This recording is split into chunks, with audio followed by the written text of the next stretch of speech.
What's going on, gang, and welcome back to another episode of Scare of Normal. It's Mike, and today it's just Shawn and I sitting down, and we're going to be talking about our favorite coffees and kind of our journey through getting to where we're at now in coffee, right? Like where we started with drinking coffees, specifically like, more diner, gas station style coffees, going into more specialty craft style coffees where we're at now. And we're going to talk about those favorite coffees along the way.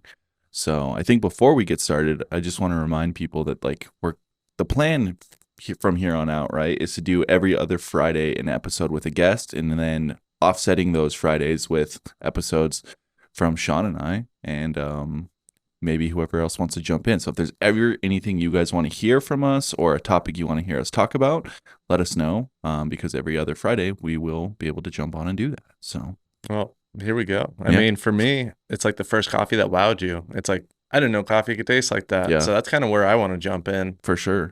So for you, what was that coffee?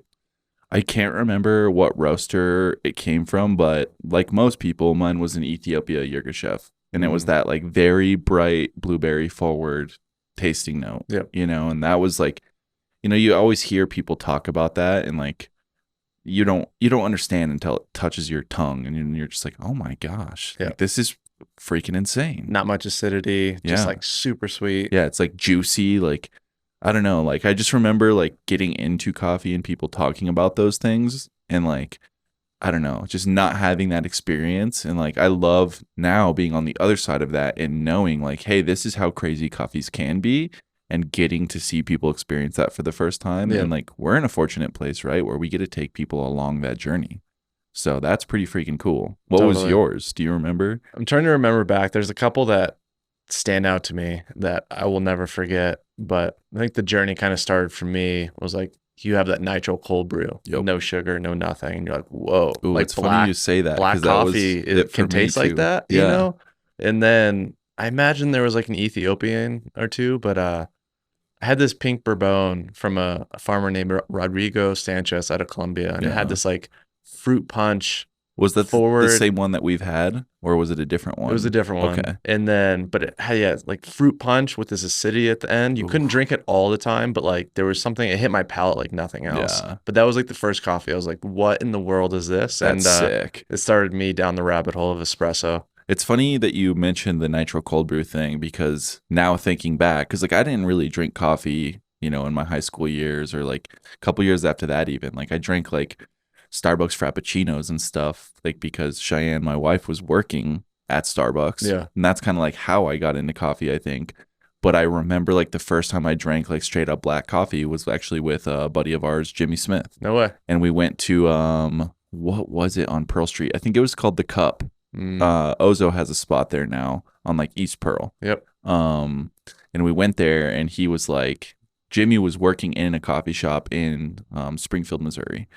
And he was like pretty well versed in coffee early on, and he was like, dude, you got to try this nitro cold brew stuff. Yep. And I was like, whatever, dude. And we like drank it, and he was like walking me through all the tasting notes. So like, it's funny you say that, because I completely forgot about that. Was probably the first time I like actually enjoyed black coffee as a person, you know, like, I don't know, kind of crazy to think about that. That situation just reminded me when I was living in my van chasing racing. Jubal was in his van too, and I had the Forge, pulling my straight espresso, but he wasn't into it. He had his vanilla lattes from Starbucks. The vanilla latte, man. And he was down, and then we were in Santa Cruz just being bums, living in the parking lots, and we would go to Verve every day to use the bathrooms, kind of wash up, get a coffee.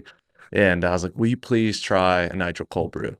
And he's like, dude, just let me get my vanilla latte and go, bomb my day. That's funny. And he got it and hooked him. Yeah. Like immediately stopped going to Starbucks. All it took was that nitro cold brew. Bought a Forge. He pulls straight espresso now. And like, I've never really thought about like nitro cold brew being kind of like a gateway into like black coffee. But it is, I mean, somebody the other day was asking me like, why nitrogen in coffee? Like, why is that a thing? Yeah.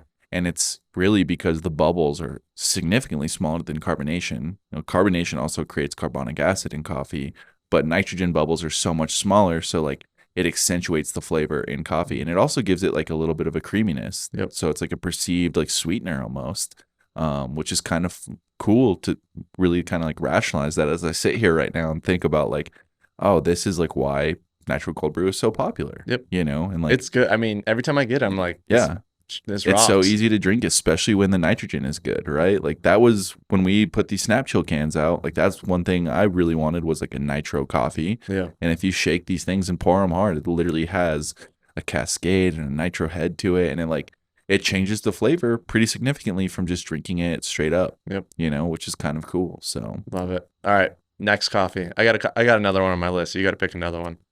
I think after that, like natural Ethiopia Yerg, there was a guy that was working for Oscar Blues. So for the people who haven't listened to the previous episode, I ran a coffee company for Dale, who owned Oscar Blues Brewery. And we were roasting coffee inside of there. And there was another guy who was like part of the Oscar Blues family. And he brought in a geisha. And I want to say it was a Colombian geisha or from Panama. I can't remember exactly. Yeah. But it was like chocolate raspberry truffle. Yep. And I remember like taking a sip of that for the first time, and it literally like it was so juicy that it felt like I bit into like a chocolate raspberry filled truffle. Yep. It was insane. Like it just had that juiciness in your mouth and like kind of that explosion. And like again, it was one of those things I'd always heard coffee people talk about, and I'd just be like, dude, you're so full of shit. It's hard with geishas too. You get that one and you're hooked, and then you try 5 different ones and they're not the same. Yeah, and they're like kind of flat, or like they don't hit the same way. Like for people that don't know this, this coffee, a geisha is very floral. It's very tea-like. It has these notes that you would never think to be in coffee. Yeah. The geisha came on the coffee community in around 2004. It went to a competition and just hands down beat everything. And it changed the industry. Was geisha? I'm pretty sure geishas were brought to the forefront by like 90 Plus, which is like an extension of Novo Coffee here in Colorado. Like they kind of like were the ones who like really brought that to the masses, I believe. I could be wrong. Yeah. But I'm pretty sure like I think it's 2 brothers that own that company, and one of them split off to do 90 Plus. And they do, really high-end coffees. And they're I think an that importer. was, yeah. I think that was the one who like kind of brought geisha to like the masses of people. I'll have to double check on 20 that. years ago. But isn't that crazy to think about? Like, and now those coffees are finally just like starting to show up on bars. Like that's a crazy thing to me is when you can walk into a cafe and there's a geisha like on bar. Yep. That's insane. Got to be able to pull the wallet out though. It's going to be $5 or $7 for a shot of espresso. Dude, last time I got a geisha at a coffee shop, I think I was in Austin, Texas, and it was probably 2 years ago because it was before COVID, maybe 3, and I got a pour over of a geisha and it was $18. No way. Yeah, dude. If it's like $7, I'll do it because it's worth it to me. But $18 is pushing it. Yeah, I was just like, do you know where it was from? Probably not. It was a I don't remember the shop, but it was Sweet Bloom. Yeah, and it was good, but it like I don't know. It wasn't $18 good. And like the barista, the reason that I bought it was because the barista like hyping it. Well, no, he wasn't even hyping it. What? I just asked about it and he was just like, yeah, but that one's $18 and was like so standoffish about it. And I was like, cool, I'll take one. I'll take 3 of them. Yeah, I was just like, dude, don't try and like sick brag about how much it is, like, or just be standoffish about the price. But yeah, usually I kind of shy away from the geishas in the coffee shops because especially, high volume shops, like the baristas really aren't focused on like really curating that high quality of coffee. They're just trying to get it out the door. So like, I think that was a big part of it because I've had that same geisha like the week before I had it in Austin. I had it at Sweet Bloom and it was insane. So I was like, yeah, I'm happy to pay $18 for that. I'm in the same boat. And like, if it's a high volume cafe, I'm just like, But yeah, like I'm the same way with Sweet Bloom. Like if I'm at their lab in Lakewood, I'll pay for the nicest coffees they have on bar. Totally. Like I want to support that, but then I don't know. I don't have the same experience at their other ones. It's and I think they're just a little more high volume.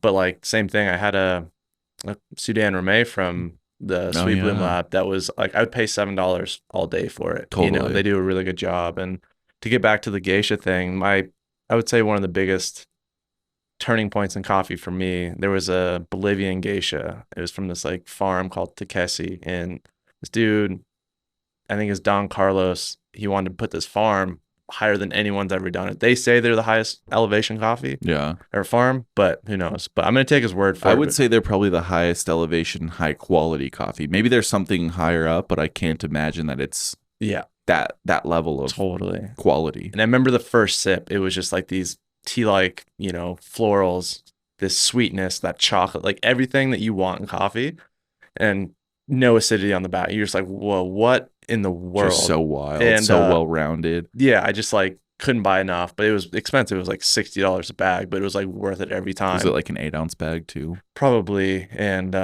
yeah, that was right when I got the Slayer, and I was able to like dial in, and like every so morning it was like cool. this perfect shot, and that like kind of changed me, and I kind of got obsessed with that farm. I was like, what are they doing? Because no one else in coffee is doing it. Yep. Like I'd never had coffee like that, and yeah, it was like on this Bolivian Andes volcano, and I think I was reading that the soil is so dense, Yeah. it keeps the roots just warm enough to live, but something about being that high in elevation and that cold like intensifies the flavors. That's so crazy. Every time I see it, I have to buy it. But yeah, I think Don Carlos died a year ago, maybe I'm not sure if it's from COVID, but his daughter it like took over the whole farm, and she is absolutely killing That's it. rad. I think her name's like Mariana, but yeah, it's cool. Like, I mean, I feel like a lot of farms like that are producing high levels of coffees, it's really cool because the attention to detail and the love that goes into it, you can like literally taste that in the coffee. 100%. You know what I and mean? Conventional wisdom would be like, hey, don't put a farm here, and they're like, watch me, and then they kill it, and they're one of the best farms in the world. I wonder if it was just like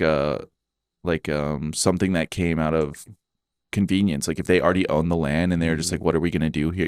Like I'd love to kind of like explore that a little bit more. Was that like old family land or something, or did they like purposefully buy it and like put a farm there? I don't know. But it's on volcanic loam. I know that's the soil. I remember being as a mountain biker, you want to ride loam. Dude. And I was like, of course it's my favorite coffee. It's volcanic loam. Honestly, every time we get a coffee that we're roasting, that's one of my favorites. Literally, it is grown in volcanic loam too. Yeah. Which is kind of funny. Like I do love that type of soil. Like it's funny, like the further you get down a coffee journey too, and you're starting to look at like processes and countries and, farms and all these things and like the soil that it's grown in, then you start to really figure out like, oh, these are the types of coffees I like. And these are the contributing factors that make it that way. Like that's something, I mean, that's kind of like a nerdy way to look at it. But like I say the same thing with like beer all the time. Like when I used to work in the brewery, like, people would come in and be like, I don't like IPAs. And then like I would give them an IPA and they're like, this is so good.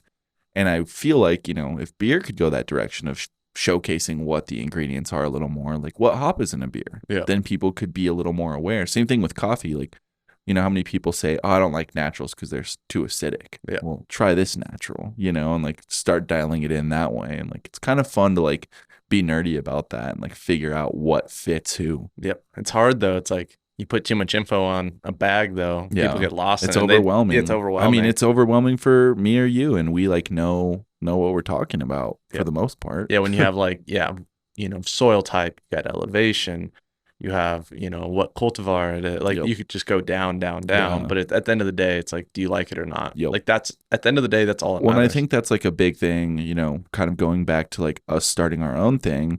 A big part of like the way we designed those labels was to be as minimal as possible and get the most important information across.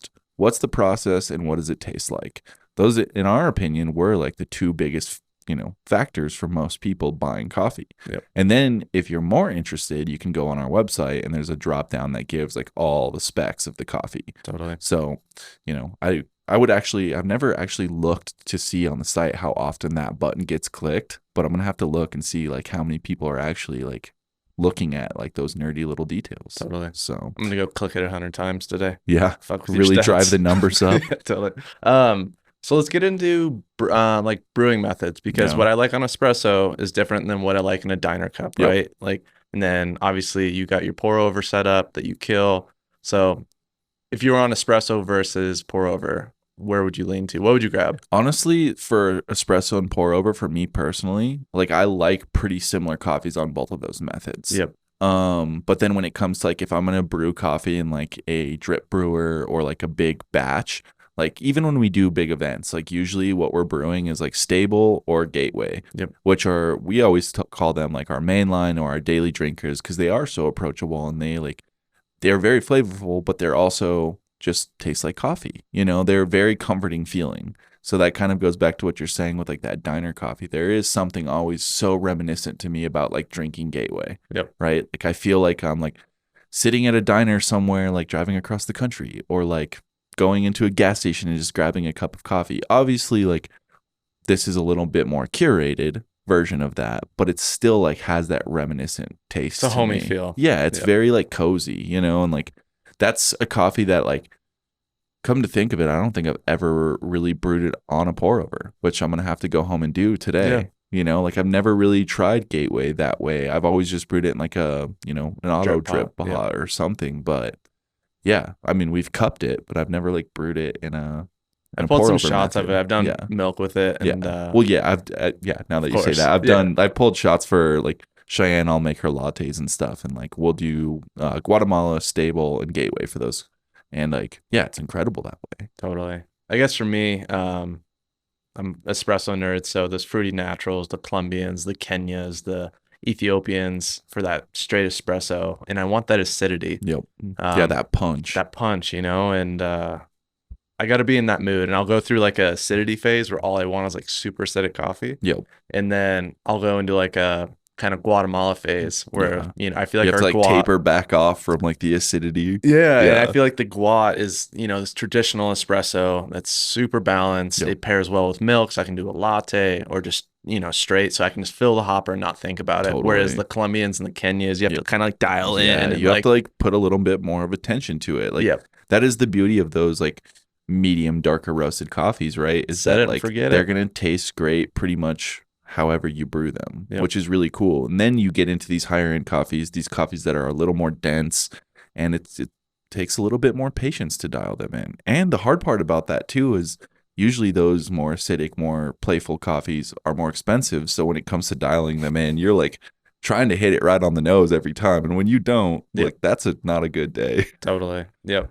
But yeah, I'm kind of the same way, like talking about like tapering off of acidity. Like I feel like an old man saying it, but like I have to like be so careful now about how much acidic coffee I drink, because I'm like, all right, if I have a lot of acidic coffee in the morning and then have a margarita at night, like I get heartburn. Oh, do you? Yeah, dude. It just makes me really hungry. Really? If I drink like because I'm a super weirdo. Like I won't brush my teeth first thing in the morning. Same. I won't eat. I'll barely drink water just so I can drink espresso on like a insanely clean palate. Yeah. And so I'll do like, when I had the Slayer, it was like 2 or 3 double shots on an empty stomach, and then I'm just cooked. You can't really get full. It's like your stomach's kind of pissed. Yeah. But obviously I was, you know, doing it to myself. Don't do 3 double shots on an empty stomach, you nerd. But it just makes the coffee taste so much better. It's so good. Like, you know, like that's the hard part. Like I just remember like when I was first getting into coffee and like going to cuppings and learning how to do that, everybody would always say like, you need to cleanse your palate. Like don't brush your teeth in the morning, like whatever it is. And it's like,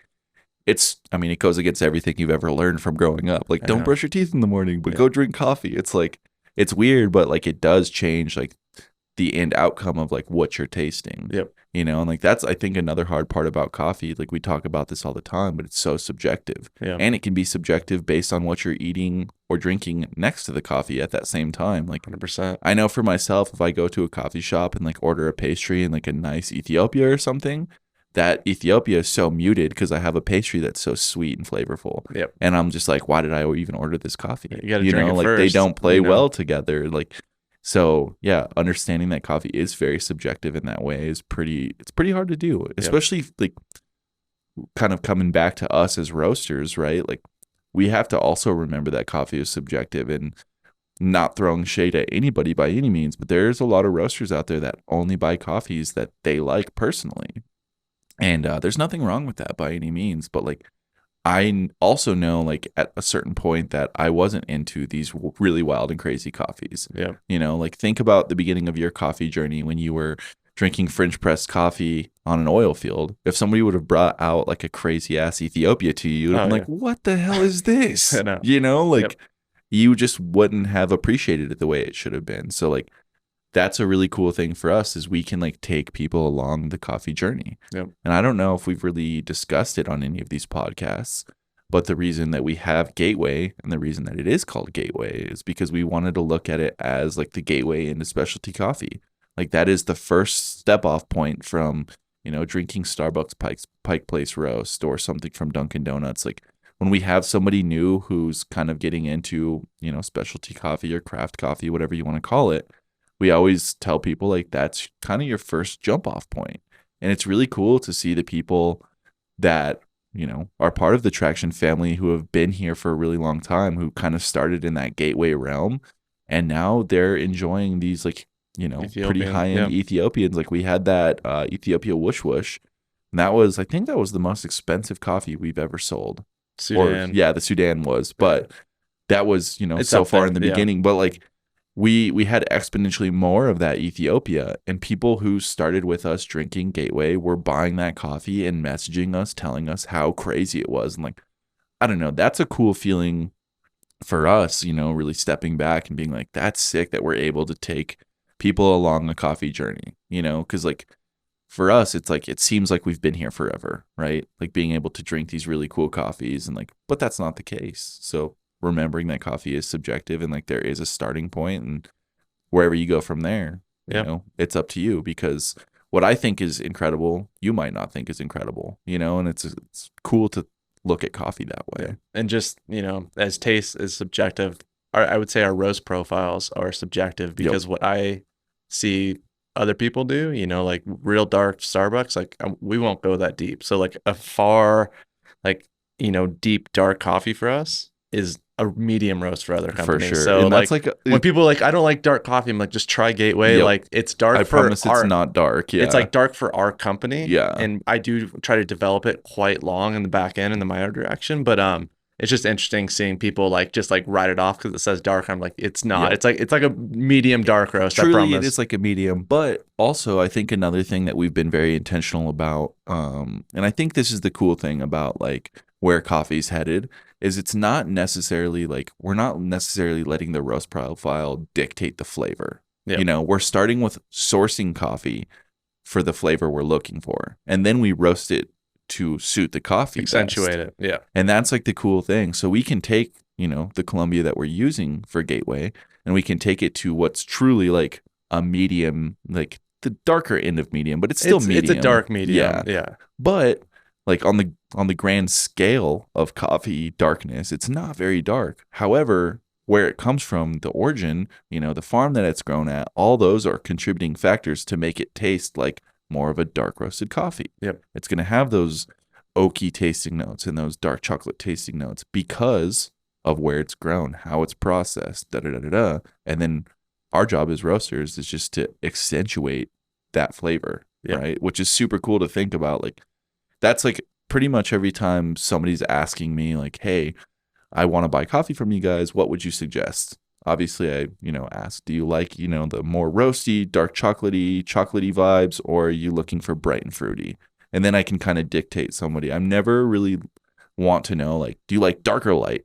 Because that's like such a broad term, like you might like something, you might think you like dark coffee, but really what you like is like our Guatemala, which is milk chocolatey and sweet. Less acidic. Yeah. And that's the thing. It's like if we were to go, until the beans were very oily, way past second crack, like we wouldn't be paying 3-4 times the commodity price. Totally. We would get a cheaper, maybe Robusta, do it super dark. But we've never, maybe one person in the 4 years we've had Traction open be like, hey, you guys need a darker coffee. Yeah. And they emailed us and we got them. If you buy a 5-pound bag, we'll roast it for you. Yeah. And, so if you're looking for anything in particular, that's a good point to jump on right now, is like if you are somebody who wants a darker coffee, just let us know. Like all you have to do is order a 5-pound bag, and we'll make sure you get taken care of. Custom batch for you. Yeah. But going back to the farm level, I think it's been cool to see the farms, certain farms, not all farms do it, but one-upping themselves every year. Yep. Getting their processing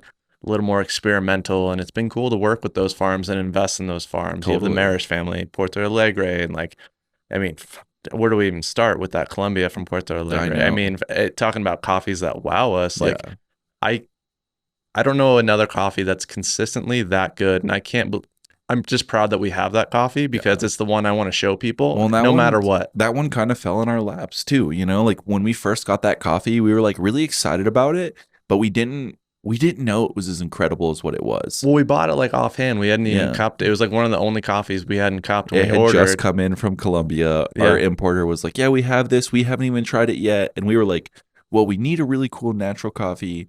So, they kind of ran us through the tasting notes that they got from the farmer. And we're just like, yeah, that sounds cool. And it's anaerobic natural process. So that's like a process that we've both been super into over the last like year. So we were just like, yeah, no brainer, let's get it. And I think you were out racing. And like I think I had, because usually Shawn's doing like the pallet orders.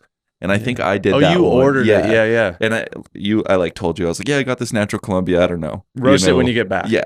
And so Shawn gets back and roasts it. And like I took a bag. We always like each take like 10 or 12 ounces of the coffee when we do the first roast and like go home and cup it and brew it our own methods and like, you know, see what we think of it before we put the coffees out.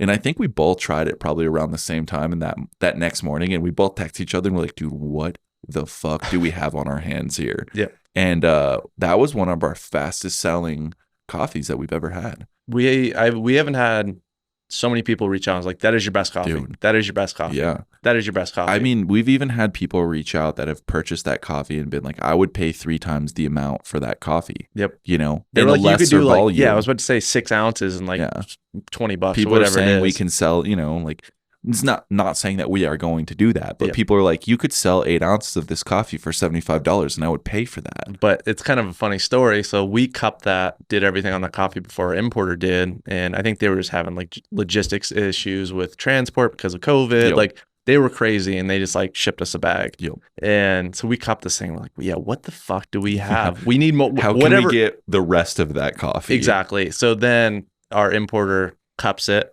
and sees what they have. Yep. And our coffee went from X amount to over double immediately. Overnight. Overnight. Well, and like the problem was like they had only gotten like 3 or 4 bags of that because, you know, the farmer really hyped it up and they were getting other coffees from that farm.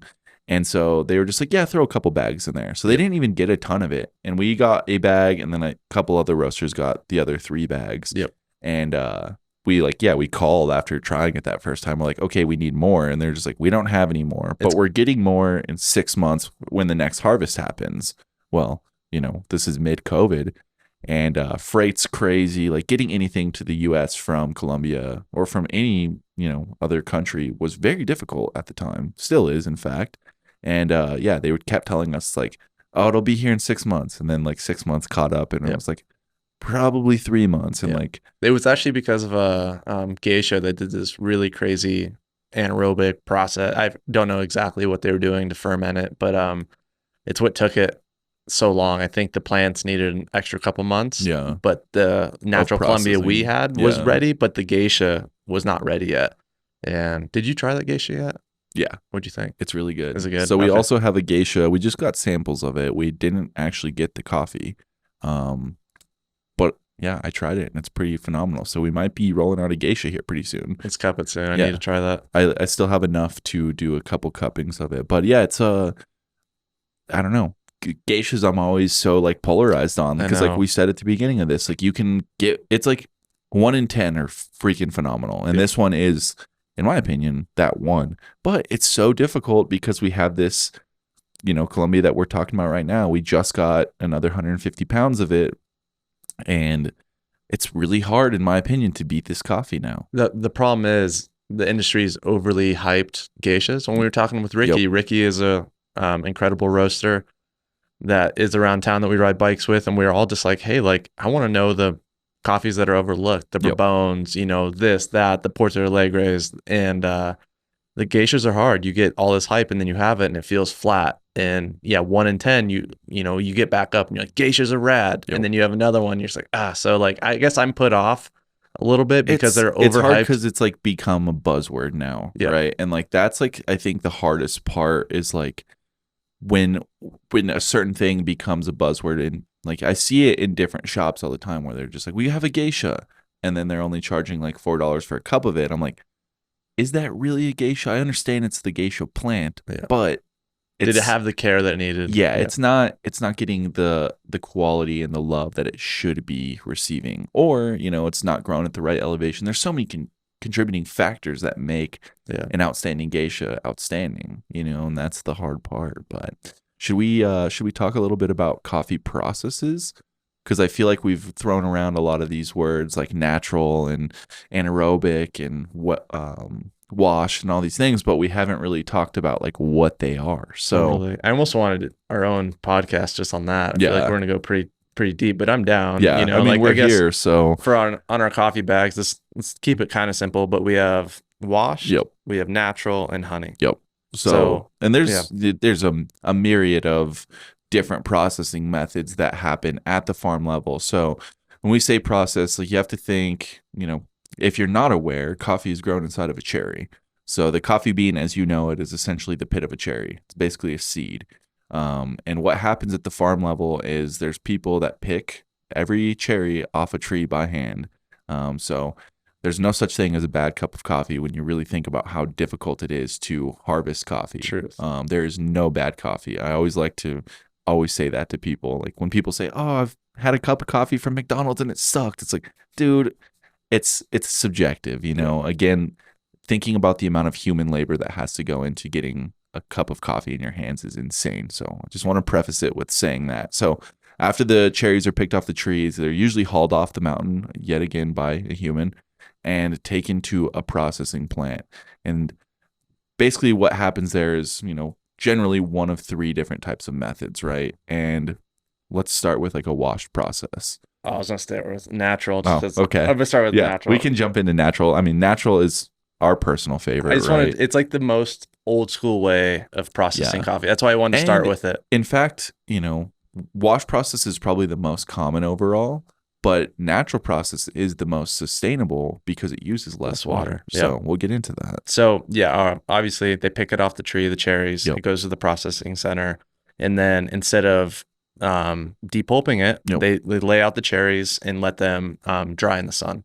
So these drying stations definitely use brick patios, concrete patios, and we always get a little chunk, so we have to be good about picking those out by hand. And so that's another thing. If you ever see like a piece of rock or concrete in your coffee, we are pretty diligent on making sure that we remove those. And it gets sorted at the farm as well. But basically what's happening is they're scooping these coffee cherries or dried coffee beans up off of concrete pads. And sometimes the shovel strikes the pad and breaks a piece away, and that ends up in our bag. So yeah. So to like avoid mold fermentation, they move the cherries around until X amount. Different farms, different beans are going to set out in the sun for however long. So once they're properly dried, they depulp it and then put them into beds again and let them dry. And it's a lot more time consuming than washed. With washed, you just take it, you depulp it, you wash it, run a bunch of water off of it, put them in beds until they're the right moisture level, and then you bag it and go. So a lot easier. Washed coffees are usually less expensive because the extra work that goes into natural is having to roll them around, make sure they're not molding, and make sitting sure there for twice as long, 5 to 20, sometimes 30 days. And so basically that natural process is allowing that cherry to ferment onto the coffee bean or seed and leave behind those sugars and the sweetnesses. So like the common flavor notes you get from naturals, like the blueberries, the strawberries, the tropical fruits, and people love them or hate them. Either it's like it feels like overly ripe fruit for people, or it's like that punch that they want because they don't drink soda, they don't drink those other things, and it's that hit on the palate that they really want. Well, and something cool about natural processed coffees to me, so if you've ever tried 𝙎𝘾𝘼 or you've seen it on our site and you haven't tried it, you should definitely give it a try because you'll start to understand where that sweetness in a natural coffee is coming from. So 𝙎𝘾𝘼 is basically the cherry that the coffee grows in, and it's basically comes from a wash process. When they pulp the cherry off of it, they then dry that cherry, and then we can buy it, and you can brew it as a tea.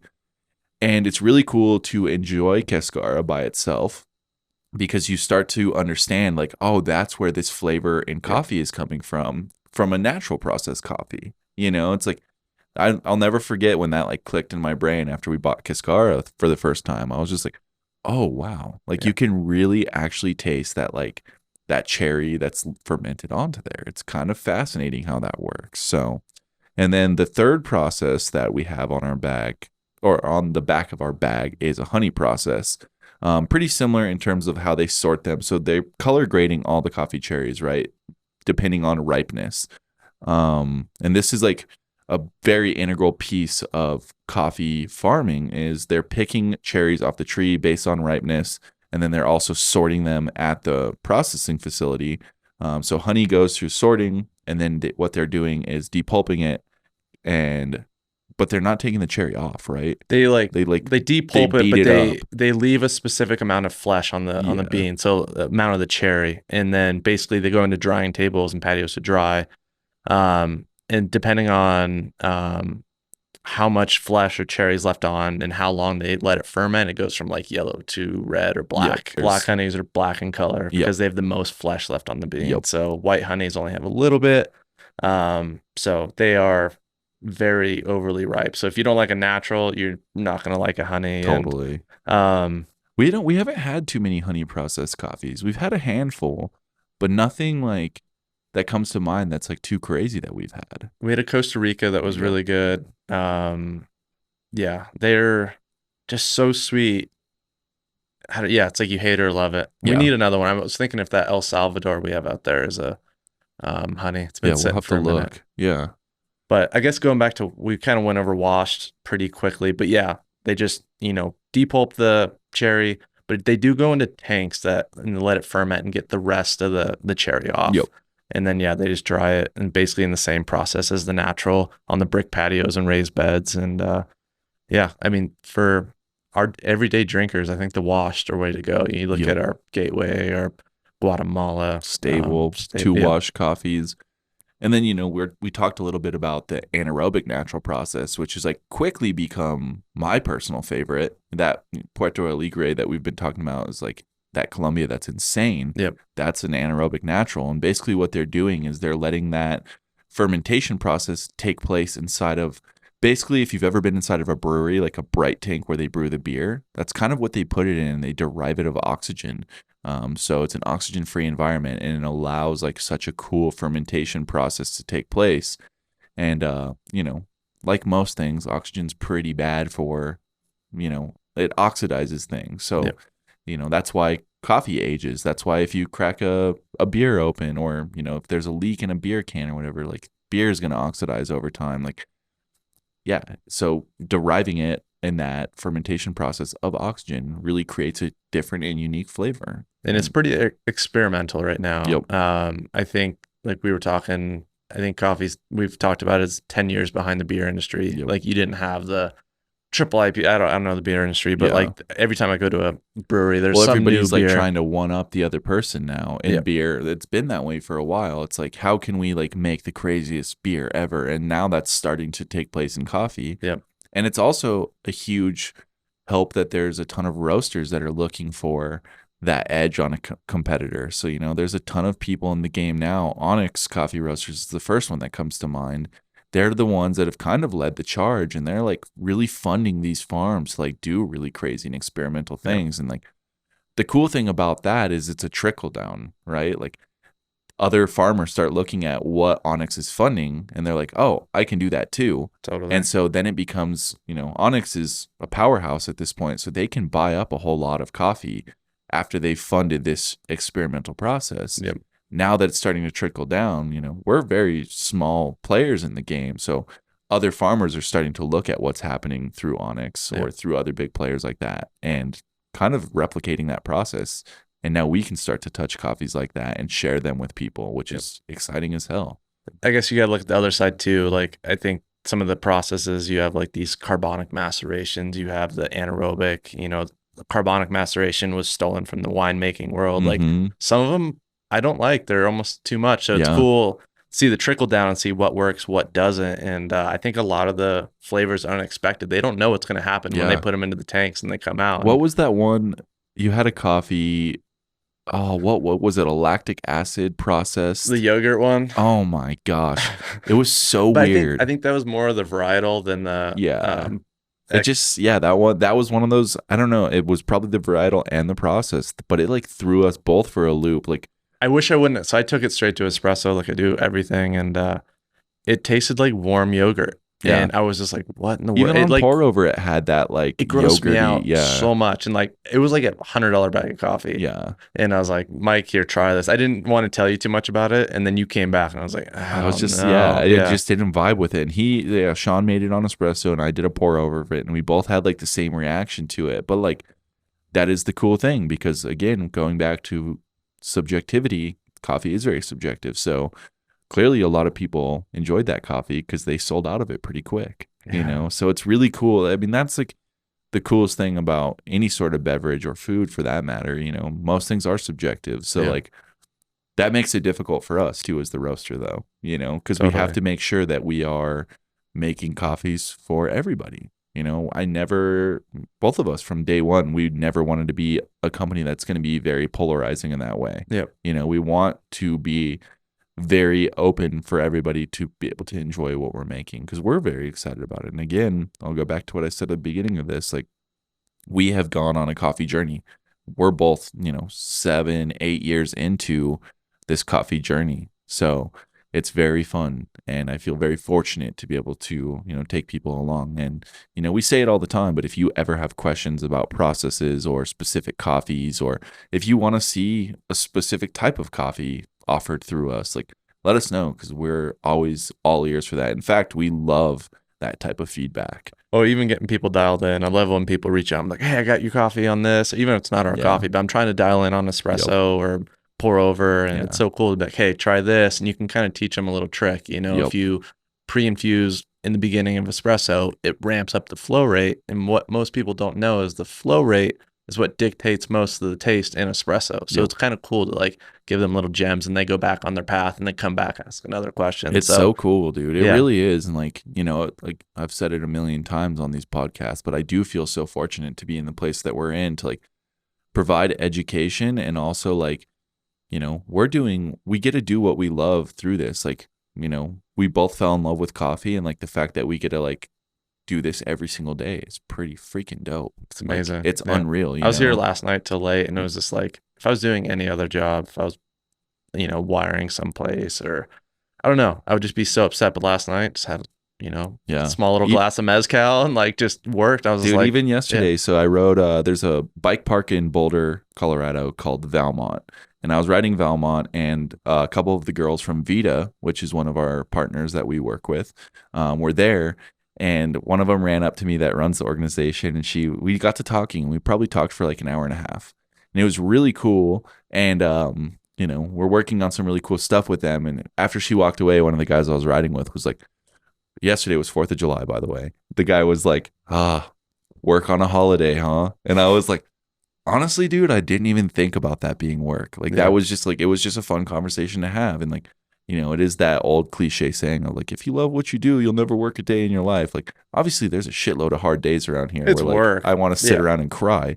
However, like, I don't know. It's just, I feel so fortunate to be able to share what we love with people, and that there is any sort of reception to it. Like, you know, this is another thing I've said a million times, but like, I don't like perceive ourselves as cool. So when people think what we're doing is cool, like that is I don't know, it's such a fulfilling feeling. Totally. You know, it's pretty cool. I don't know any other way to say it. 100%. That cliche saying, like, obviously it's work. Like, I'm in here some days and I'm just like trying to get the hell. I want to go ride. But it's like, once you can adapt it to your lifestyle and it feels normal, it doesn't feel like this, you know, terrible feeling to hop in the car and drive to the roastery. Like some days I walk in here, I'm just like, fuck, dude, this is our place, you know, like it's so cool. And like, even we both worked on our birthdays, and like, but it's like, yeah, you just go do it, but you don't think about it in that way. It's just like part of your life. That's how it needs to be. It can't be like, oh, I'm going to work right now. It's like, I just need to go get this done. I need to do that, and then I can go, you know, ride or do whatever. Like for us with this project, it's such a different thing than either of us have ever experienced, because we have this like, one, a really cool foundation, and then we are surrounded by incredible people that are in the Traction family. And like, I don't know, that like to me like is that driving factor where like there's days where like you can ask Cheyenne, like I'll sit there and I'm like, why in the fuck am I doing this? Like I'm just so like, I get so down on it sometimes, and then she'll remind me, she's like, look at like all the cool people you guys get to hang out with all the time, and like look at all the cool things that you're doing through coffee. And like, I'm like, holy shit. Like, it's so difficult sometimes when you're so close to it.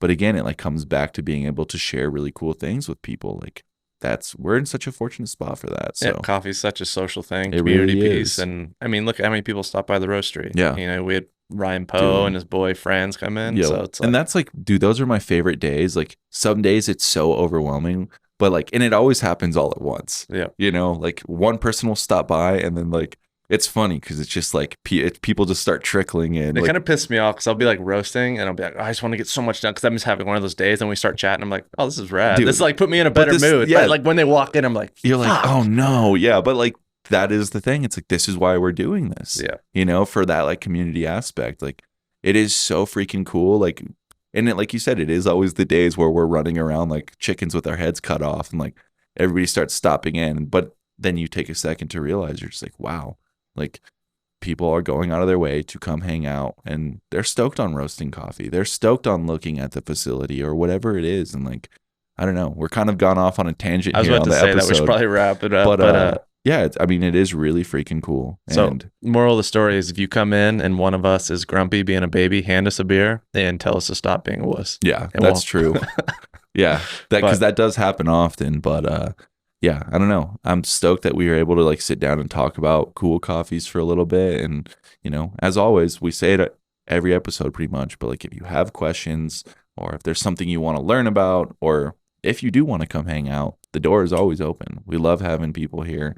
And I think before we wrap it up, I think it's worth saying we have yet to say this, but I guess we've talked about it, but we haven't talked about it publicly. But we are in the top 100 of business podcasts now, which is really crazy to think about. So thank all of you guys for listening, for sharing the stoke like you do with everything. Literally, it means the world to us. And with that being said, if you are enjoying these episodes on whatever platform you're listening to them on, if you could leave a review or 5 stars, like that helps so much, like boost the podcast into the next level and, you know, helps us continue to do this. So, And just for us, like, I don't know, I geek out on every review that's left. 5, good or bad, like stay up at night. Yeah, like, if there's something them, that you know, like don't like hearing or whatever it is, let us know, because like that's the only way that this is going to continue to get better. Same thing as the coffee. Like you guys have been so honest and transparent with us, and we continue to try and do the same with you. Like we truly value honest feedback. So if there's something you don't like, let us know. Well, thanks for tagging along. Keep it real, and till next time. Yeah, keep being scared of normal. We'll catch you guys soon. Boom. Cheers.